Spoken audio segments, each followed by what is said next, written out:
చాలా దేశాల్లో సైన్స్ పెరిగితే మతం కనుమరుగవుతుంది.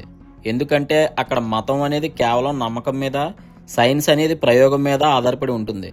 కానీ భారతదేశంలో సైన్స్ పెరిగే కొద్దీ సనాతన ధర్మం యొక్క లోతు మరింతగా వెలుగులోకి వస్తుంది.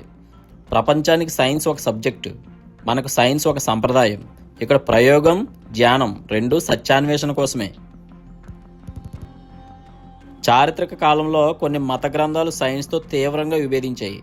భూమి బల్లపరుపుగా ఉందని లేదా విశ్వానికి కేంద్రం భూమే అని చెప్పాయి. ఆ సిద్ధాంతాలకు వ్యతిరేకంగా వాస్తవాలు చెప్పిన గెలీలియో వంటి శాస్త్రవేత్తలు కఠిన శిక్షలను అనుభవించాల్సి వచ్చింది. అక్కడ విశ్వాసం అనేది ఒక గీత, ఆ గీత దాటి ఆలోచిస్తే అది దైవదూషణ. కానీ సనాతన ధర్మం ఎప్పుడూ ప్రశ్నను అణిచివేయలేదు. సనాతన ధర్మంలో విజ్ఞానం అనేది ధర్మంలో ఒక భాగం. వేల ఏళ్ల క్రితమే మనం భూమి గోళాకారం అని, అది తన చుట్టూ తాను తిరుగుతూ సూర్యుడి చుట్టూ తిరుగుతుందని ఖచ్చితంగా చెప్పాం. శూన్యం నుండి అణువు వరకు అన్నీ మన ఋషులు దర్శించినవే.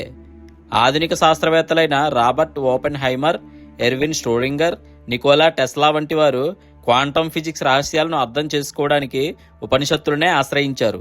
అణువు కంటే చిన్నదైనది, విశ్వం కంటే పెద్దదైనది ఒక్కటే అని మన వేదాలు ఎప్పుడో చాటి చెప్పాయి. చాలా సిద్ధాంతాల్లో ప్రశ్న అడగడం పాపం, కానీ సనాతన ధర్మంలో ప్రశ్న అడగడమే పుణ్యం.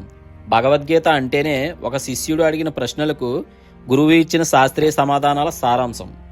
నమ్మకం కళ్ళు మూసుకోమంటుంది, కానీ అన్వేషణ జ్ఞాన నేత్రాన్ని తెరుస్తుంది. అందుకే సనాతన ధర్మం సైన్స్కు భయపడదు, ఎందుకంటే ధర్మమే అత్యున్నతమైన విజ్ఞానం. సైన్స్ ఈరోజు ఎక్కడికి చేరుకోవాలని ప్రయత్నిస్తుందో సనాతన ధర్మం అక్కడ ఎప్పుడో వేచి ఉంది. రేపు విజ్ఞానం ఇంకా అభివృద్ధి చెందితే అది మన ధర్మాన్ని మరింతగా ధృవీకరిస్తుంది తప్ప కొట్టివేయదు. విజ్ఞానం బాహ్య ప్రపంచాన్ని వివరిస్తే ధర్మం అంతర్గత ప్రపంచాన్ని వివరిస్తుంది. రెండూ కలిస్తేనే పరిపూర్ణ సత్యం.